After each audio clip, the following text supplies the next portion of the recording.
I'm really excited to be back here with Michael, and the theme for this week was a really obvious one. What was a little less obvious was like, well, a lot of members of the community would have a few things to say about South by, but I'm going to be especially excited to hear from Orli, who was a strategist at 360i for a long time, and I overlapped with her for most of my tenure there.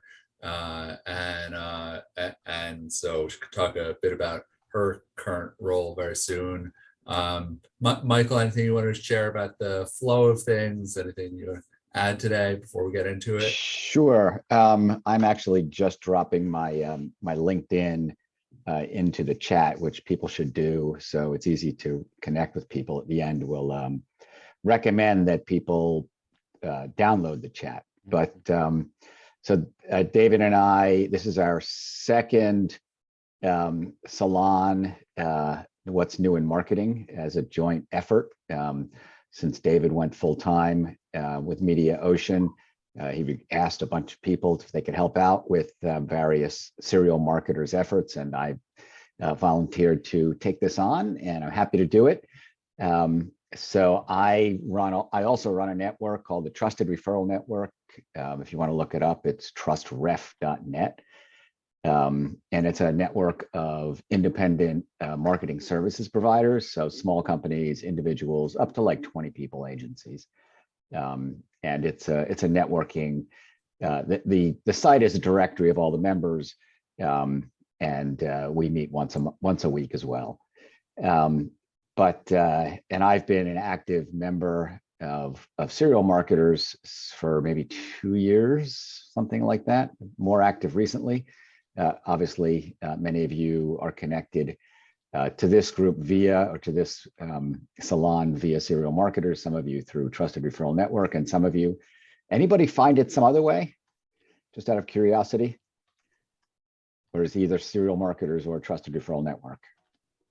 Okay, no responses. So it means, I guess we are doing a pretty good job of getting the word out there, but not beyond our own networks.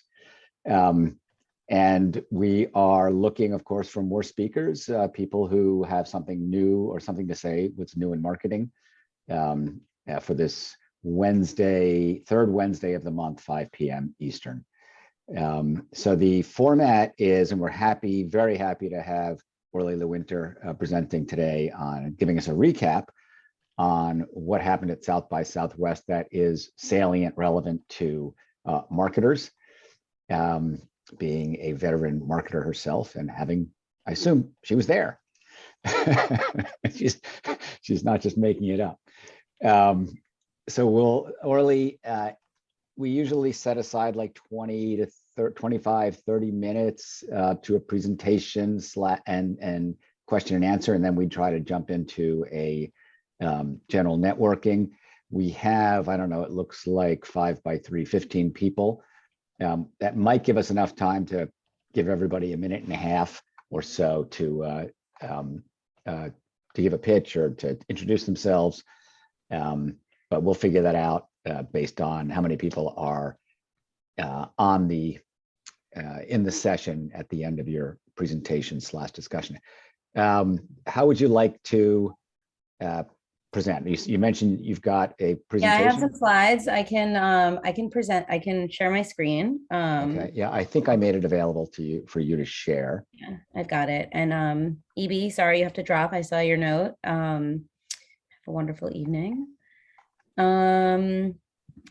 So David, feel free. I think David was maybe the only person who was at South by Southwest who's on this call. Feel free to jump in with. Was anyone else here? Was anyone there? Chime in the chat. I can't see anymore since I'm presenting, but yeah, say hi in the chat if you were there, but yeah, it might have just been the two of us. What the heck is this? Hold on. Oh, here's the slideshow. Okay. You guys can see this? Yes, we can. Okay, awesome. Yeah, so feel free to jump in if you were at South by Southwest, or if you know anything about these trends, or were following via Twitter or any other means. And David, of course, feel free to jump in. I know you spent some time there. We spent some time together there. And I know you attended a bunch of events and may have some perspective on this as well. So this is like a macro trends overview of what I took away from South by Southwest. It's really easy to have your own unique experience there. Obviously, you're going to end up gravitating towards things that you find interesting when you're there. It's a smorgasbord of stuff with, dozens of presentations and events at any given time. So really, hundreds and hundreds of things, a lot of different tracks you could go on. But I think maybe David can corroborate that these things were, sort of threads that ran through a lot of the week. And of course, South by Southwest is still going on. I think it transitioned today to more of like the music part of it from the advertising part. Okay, wait, maybe is it going to go? Are you sharing a video or no? I'm not. I'm just trying to Switch to the next screen. switch slides, and it's not working. So, oh, there we go. Okay. So I'm going to focus on 3 key trends, and those 3 things have a lot of overlap between one another. So the first is Web3. This is the sort of convergence and intersectionality of Metaverse, NFTs, blockchain, Bitcoin, Bitcoin and those, crypto. I didn't really see too much about crypto specifically, although I know there were a few sessions, but really most of the stuff here focused around sort of the convergence of the metaverse and NFTs. Then the second piece is the creator economy. So this is something that has been going on for a really, really long time. Community building, creators, and like their sort of emergence as a powerful force in advertising and marketing. And then the third, which is something that covers all sorts of industries all over the world, is this idea of, it's the necessity of inclusivity as it relates to DE&I and everything else. So just bringing more people under the tent and being mindful of the exclusion that happens under our noses that we might not otherwise be paying attention to, or that might not register for us unless we're paying really close attention. So Web3, I would say this was probably the number one topic that people talked about at South by Southwest this year. Like I said, this sort of under this umbrella falls the metaverse more broadly, and not just like, I think one thing to take away from South by Southwest is sort of extracting the idea of the metaverse from a thing called the metaverse. A lot of people, if you don't know too much about it, you might think of the metaverse as a thing or a place that is being built that we're all going to live in one day, like the Matrix. I really hope that doesn't happen. But right now, the metaverse is a sort of a very loose explanation for sort of the AR, VR layer on things and being able to get more immersive about the experiences that we're having. It has actually existed in some shape or form for 20 years, maybe even 30 years. If you played World of Warcraft, that was a metaverse, is a metaverse. If anybody was active on Second Life 20 years ago, that was a metaverse in its own way.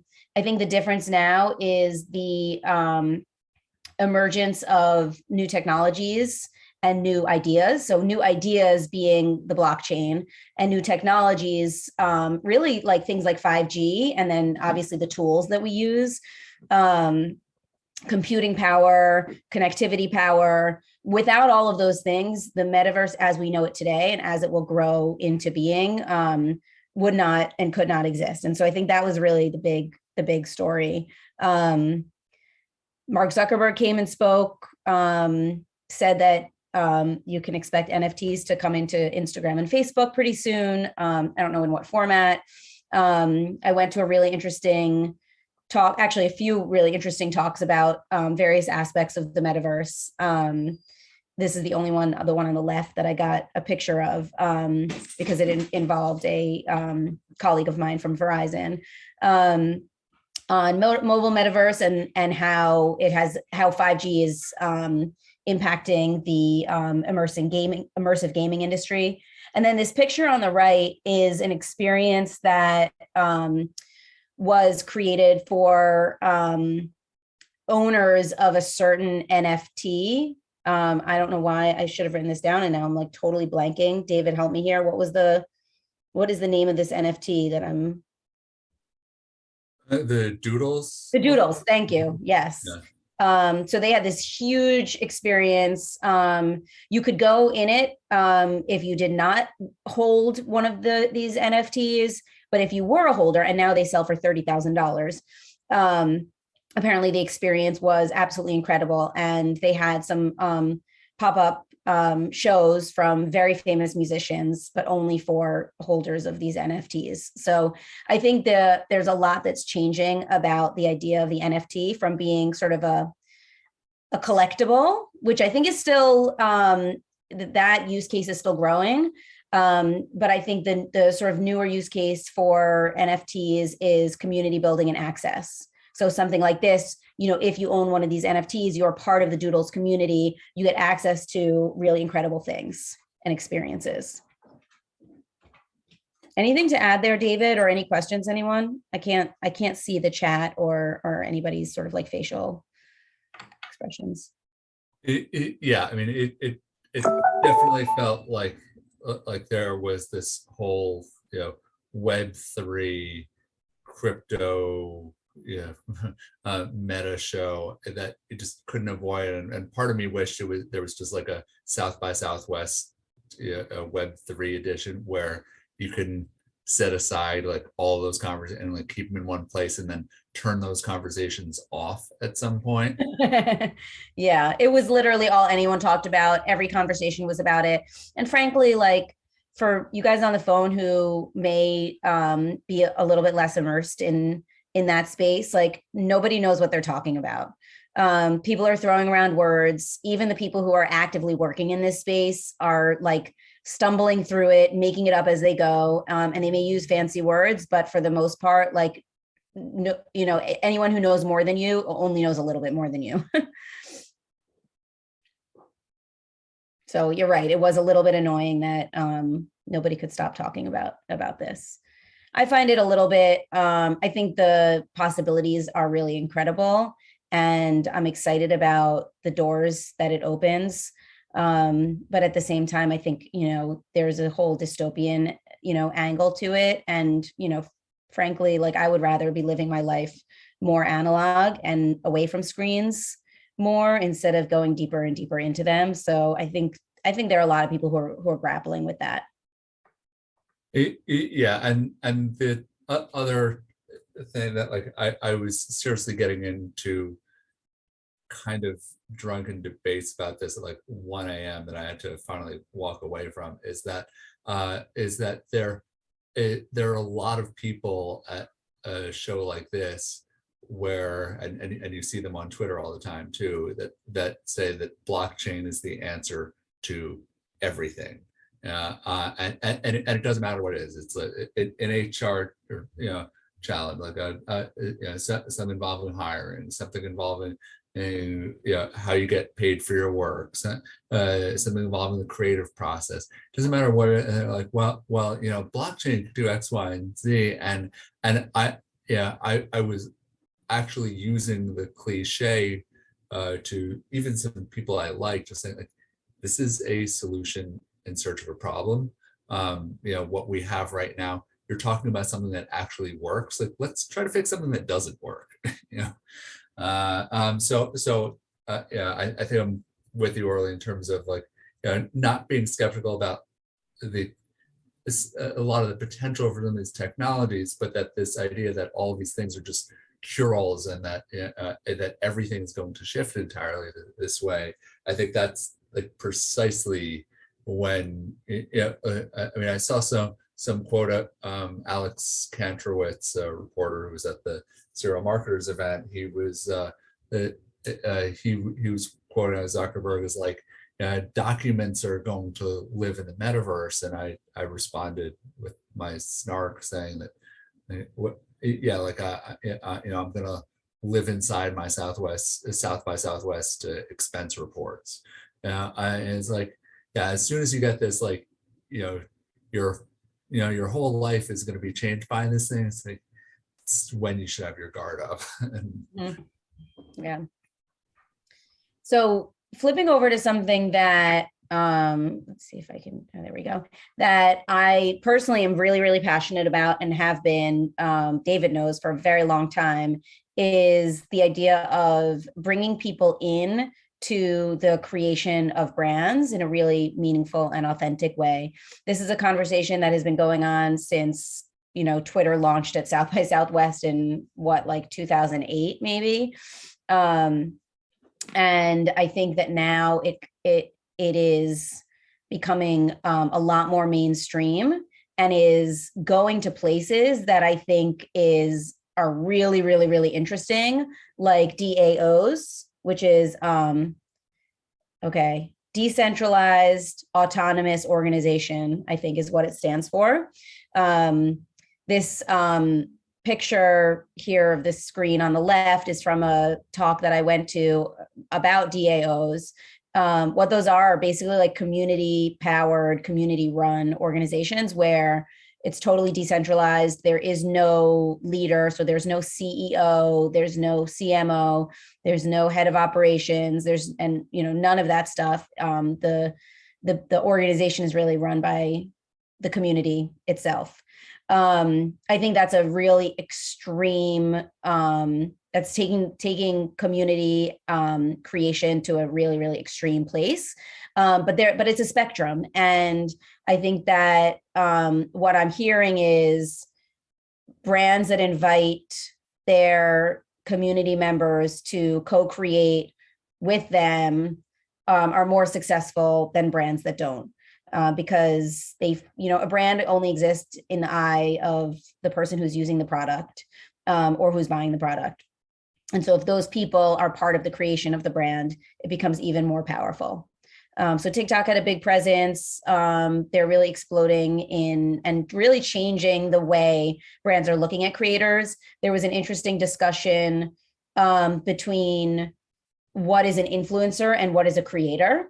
And I thought that was a really fantastic question and shows the evolution of, what is happening in this sort of quote unquote social space, where, you've got influencers in traditional media and in a place like Instagram, and it's like somewhat fake and somewhat manufactured. And then now we're sort of swinging the pendulum to the place of the creator space where, brands are sort of ceding control to the community to co-create with them or to create for them. This picture here in the middle is something that happened to me at the TikTok event where, I was watching this presentation, this panel discussion with a bunch of TikTok creators.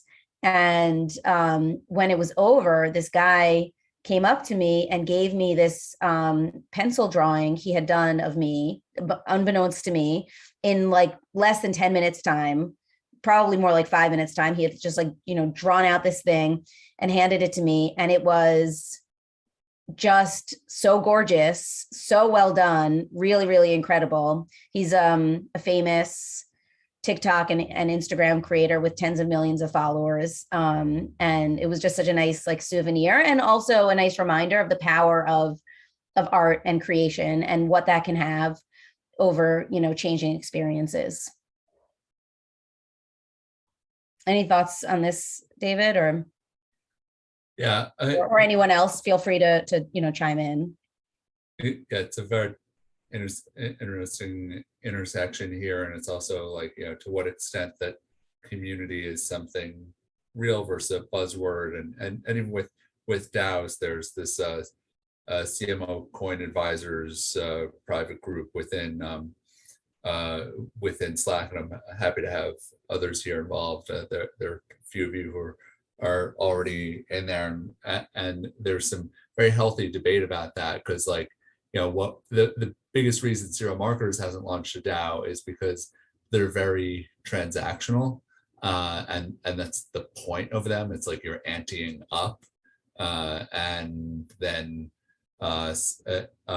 using that to determine what happens, and most of what happens in a community, I believe, should not be transactional, but there are areas where it makes sense, and it would be good to have buy-in from those with the stake in it. And so anyway, I don't want to get sidetrack things too much there, but it's like, I believe that there's a place for it. And also, I mean, it's very interesting to follow the upstream platform now, where Serial Marketers has run dozens of events. I'm a big fan of what they've done, but now they're becoming like, all blockchain and crypto all the time. And they just got $12.5 million to launch a DAO community platform. And I don't fault them for going after where the money is. And, but as soon as I heard that, I was like, I love what they're doing just on the more organic community front, and not every community should be a DAO. So it's like I hope as a community organizer, I can still have the tools that I need that aren't about a transaction, and that don't require everyone in this room to go and put money into it to have a vote. Like, your voice alone should be about, you're here, like, speak up, help direct what Michael's doing, what I'm doing, what we're doing together. And I don't care how many coins and tokens you have. Yeah, I think it's really interesting, the connection that that the DAOs and the creator economy have to the Web3, and how like both are sort of growing together. It's a very symbiotic relationship. At the same time, there's something like Reddit, which is this picture on the bottom right, a talk between the global chief creative officer of RGA and the CMO of Reddit, where the entire talk was centered around the power of true community involvement, no transaction whatsoever. It really is play and fun and listening and participating. And so I think that's, I think it's just interesting to think about the different spectrums of co-creation, and how like it doesn't all have to be transactional. There are ways to do it authentically. Not that a DAO can't be authentic, but just as we think about activating this stuff for our brands, I think there's a spectrum of community, and there are different ways to activate it.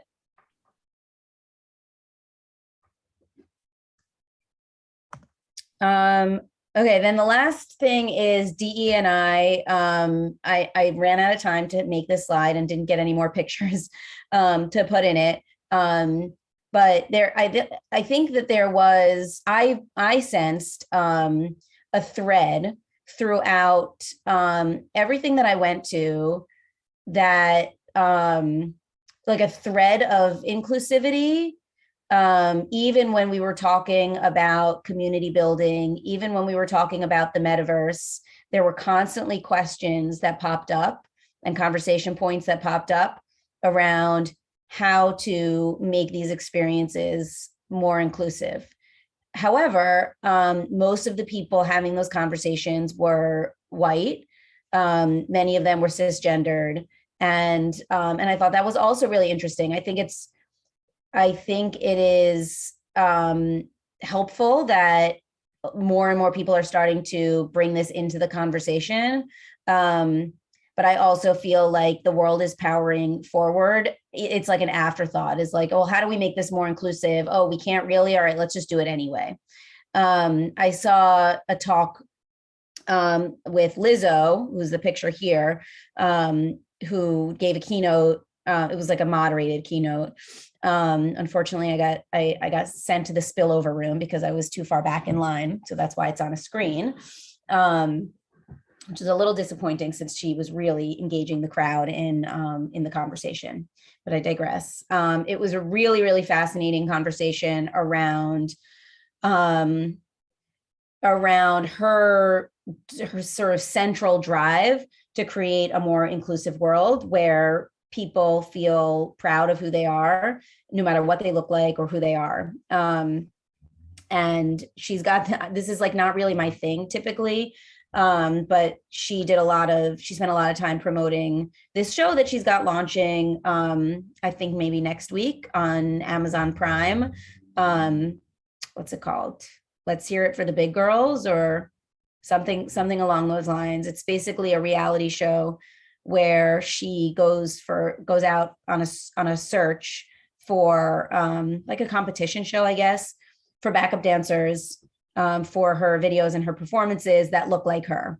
So she said she kept encountering this problem with her talent agencies when she was recruiting for her productions, that they kept bringing her dancers that didn't look the way she thought she wanted them. She wanted herself represented in her backup dancers, and she wasn't getting that. And so she created this TV show to both solve that problem and raise awareness around it. And, you know, she's extremely unapologetic about the need to just make the tent bigger. And she's going to push that forward, you know, on her own if she needs to. I think that what I find is that sometimes like only certain people hear that stuff.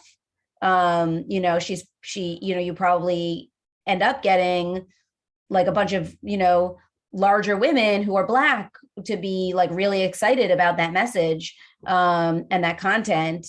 And so it was just interesting to hear her talk about it and her perspective on it. And in context of, you know, all of the other stuff that I heard throughout the week, which was like a lot of people talking about this stuff, but not really many people actually doing. There was some talk about inclusivity in the metaverse, like the better the technology gets, the more representative we can get with people's looks, like representing older people who have wrinkles, which are, you know, it's hard to render with older technologies, but the better, you know, the less latency and the faster speeds, like the more detail you can put into skin, as an example, or making sure that somebody who's in a wheelchair can present in a wheelchair in the metaverse or in these immersive experiences. So people are definitely talking about that stuff, but there are, I think, not enough people actually doing.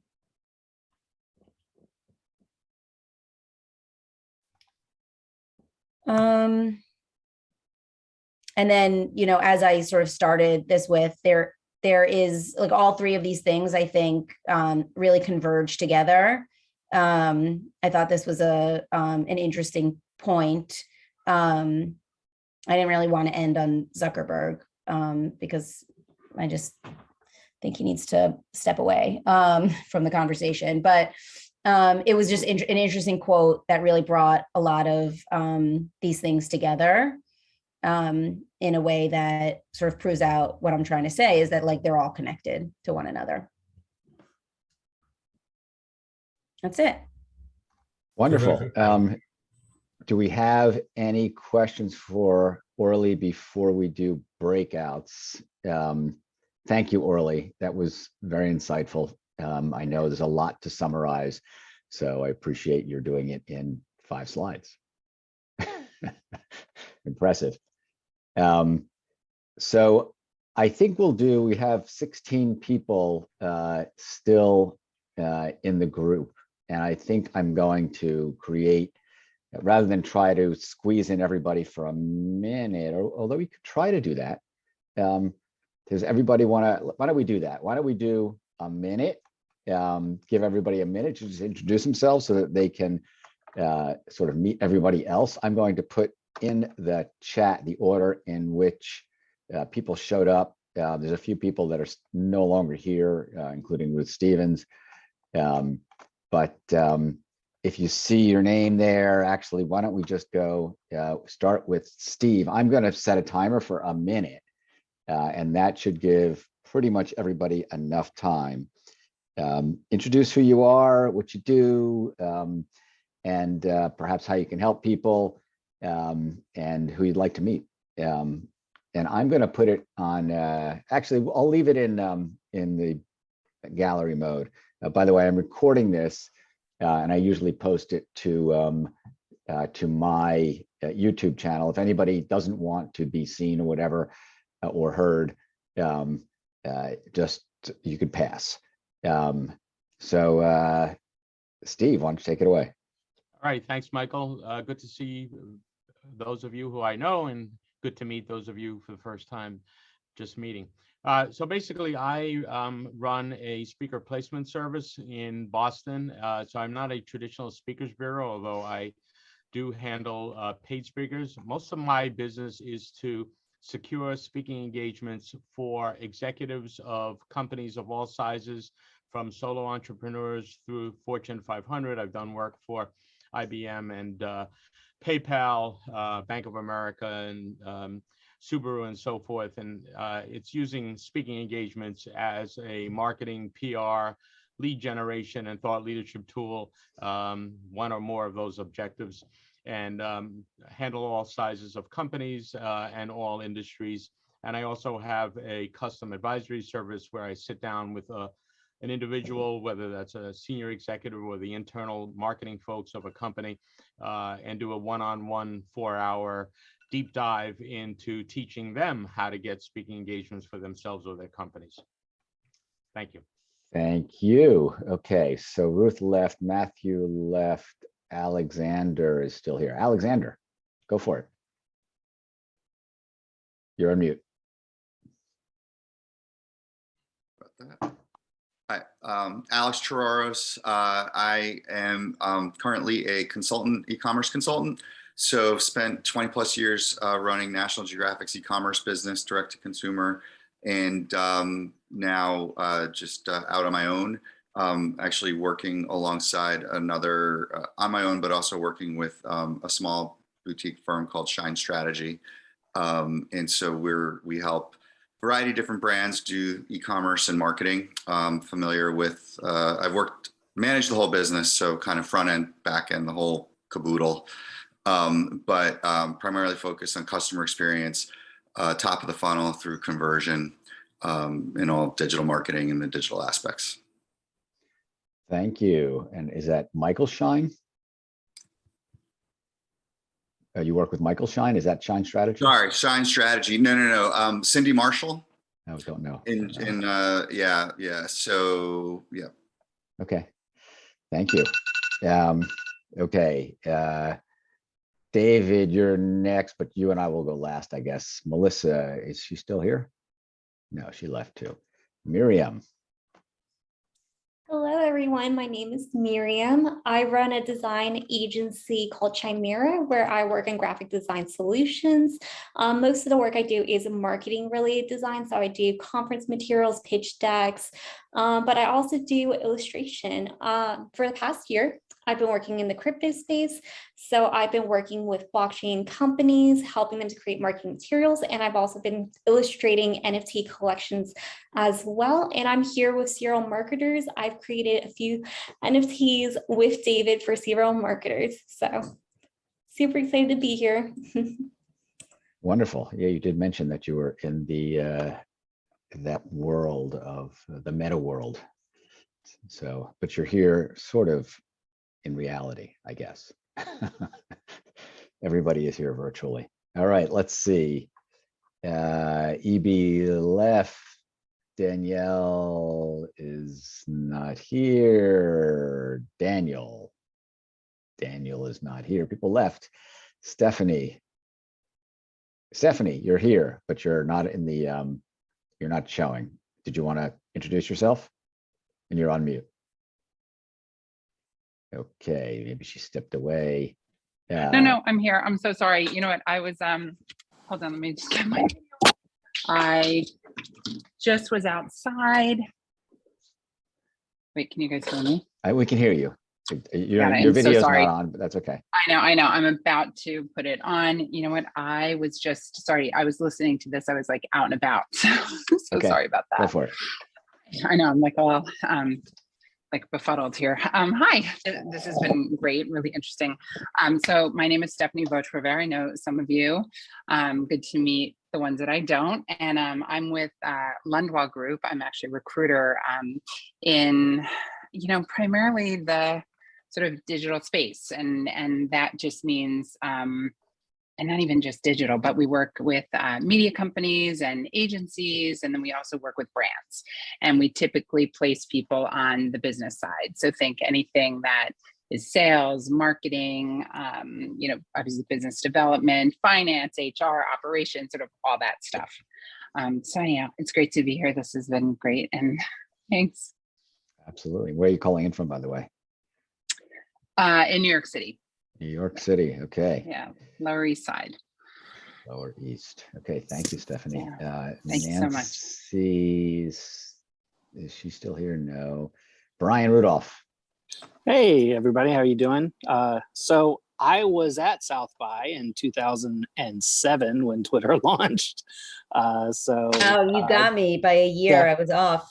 Yeah, that was my first, and I actually I made a point of looking that up because my first South by was 2006, and I wanted to set that milestone, so it was really 2007 because that's that was the big one where Twitter, and it was the last year before it exploded.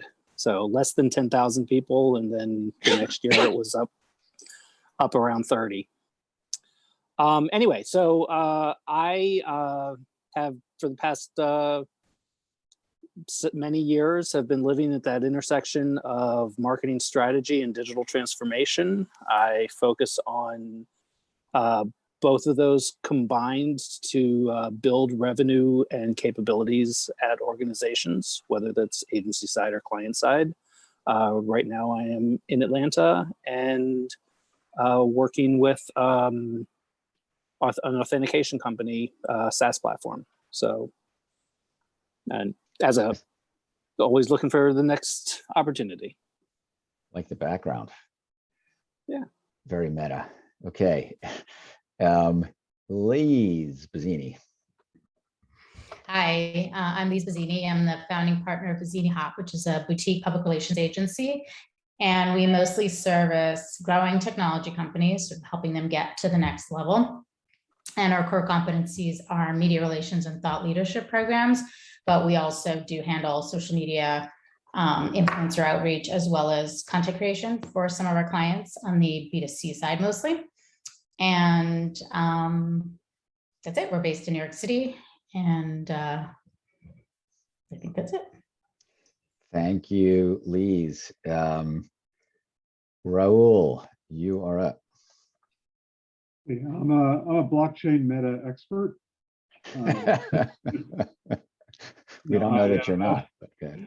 I have a consultancy that helps businesses who are underperforming online with their growth, or new businesses that are launching. We generally do competitive analysis and site audits, and then put together a plan to help their business grow. I have a couple of developers that work for me full time, but mainly I partner with subject experts depending on the vertical I'm in. I used to mainly be luxury and medical, but since the pandemic, all sorts of I've certainly gotten to all sorts of different industries, as a lot of companies like insurance and who never really paid attention to their website suddenly realized that they need to catch up. So I've I had all sorts of even trash recycling companies and all sorts of things. So from luxury to trash recycling. That's quite a journey. I see you're on the road. I'm on the road, yeah. That's behind you anyway. Okay. Let's see. I think Mary Beth Russo left. Chick Foxgrover. Yes, hi everybody. I run something called Creative Technologies and Innovation at the 4As, which is the trade association for the agency industry. Have been there for some time. Also manage something I founded a couple of years ago called the CX Council, which is dedicated to the sort of intersection of brand building and experience design and management. It's a multi-functional group. We've got folks from MIT, the ID school at IIT, a few brands and agencies. And that's been where I've been spending most of my time lately. But Web3 has sent me down a really big rabbit hole. I've been trying to represent the technology and engineering side of creative businesses for most of my career, and this is another aspect of that that's really just blossomed in the last couple of years. So working very closely on that for the agency community and trying to get them as much information as possible for them to be able to navigate this. And love to see Orli again. It's been a long time. We worked together on the social media committee at the 4A some years ago. Thank you. Pleasure to meet you. Okay, I'll go, then David, then Orli. We really didn't get your background, your pitch, except for a great presentation. So my name is, I'll put a minute on, my name is Michael Bendit. I run the Trusted Referral Network, which I founded a couple of years ago, but my core business is representing software development teams, about 10 boutique teams that do a lot of work in marketing. And we tend to partner with digital marketing agencies to help them with the development side. Oftentimes they don't have the skills in-house. Even if they've got some programmers, they sometimes don't have the right set of skills for the given opportunity. Either it's a platform they're not familiar with, or they can't do it domestically in the budget that's required, or they just run out of resources, right? Programmers tend to be pretty busy, so we oftentimes pick up where they can't handle it. And that company is called Software Development Resources, and would love to talk with each of you one-on-one. All right. David, and then Orli, and then we still have a few minutes.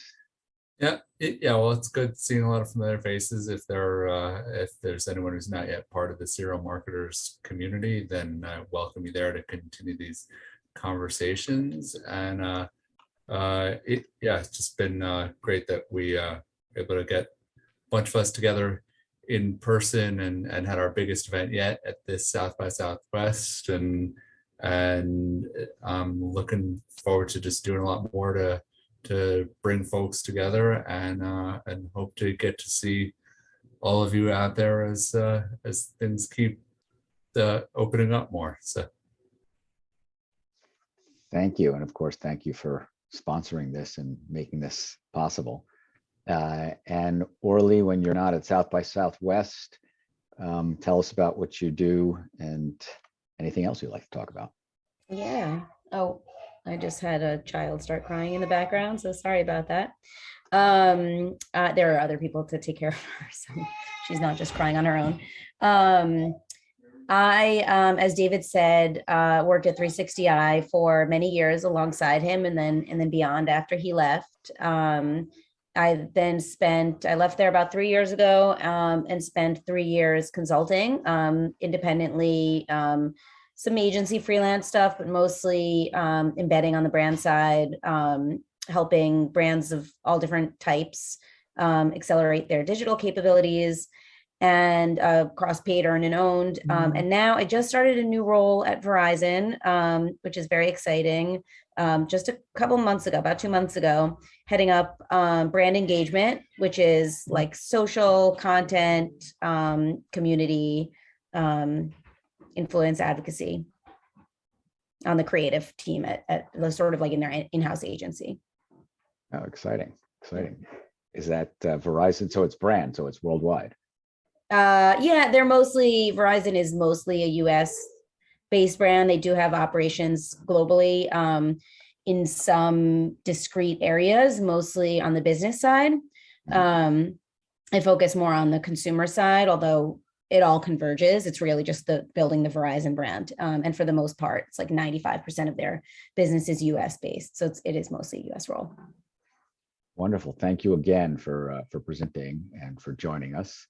My pleasure. It was fun. We lost a bunch of people after the presentation, so at least they stayed for your presentation. I covered it up. We have 5 minutes left.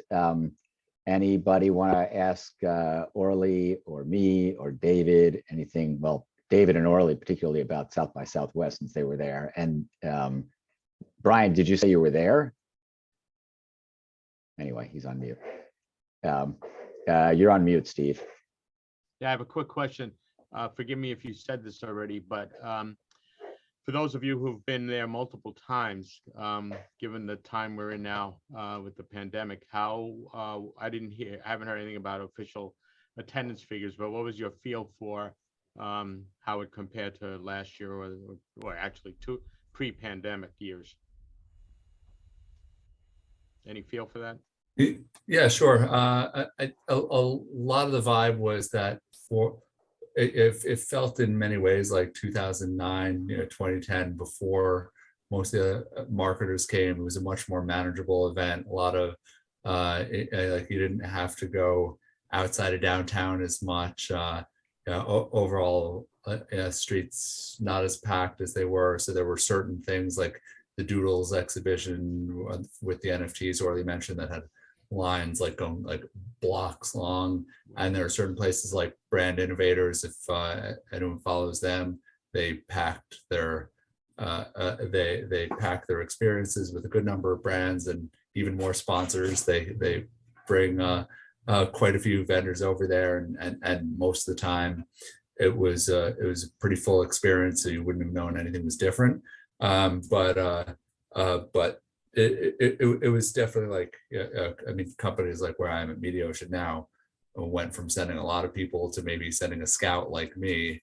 And so it was like more of, most seemed to be toe in the water, like the branded houses, like the Twitter houses, and like it was just a lot quieter than they were. I mean, the next big industry test is going to be the Cannes Lions in June, which is shaping up to be a pretty good event, but also more selective to begin with. So it's more like certain members of the exec team and more senior people. So and the advantage that the biggest advantage is like for most South by Southwest planning, if you were thinking of going, you basically had to roll the dice and like book flights while Omicron was still surging. Yeah. Now it's far easier to plan 3 months out and say, well, things might be worse, but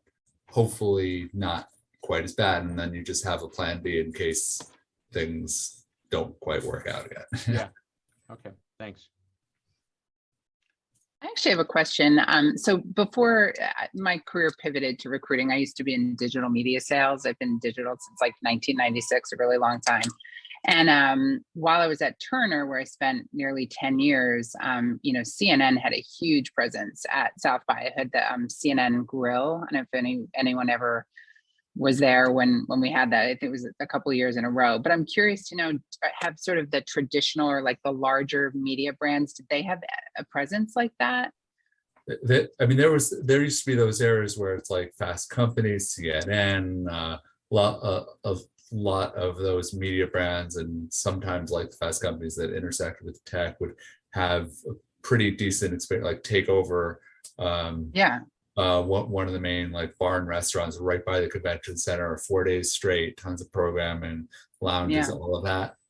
Not as much. And even it just occurred to me that for me, one of my favorite spots to go to was the Blogger Lounge, or might have evolved the name, but like Samsung used to sponsor, or they'd get like a marquee brand.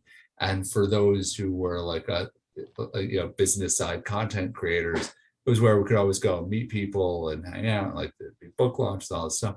I don't think that even existed this year. It's weird. That was like the reason to go in the convention center. And Wow. Yeah.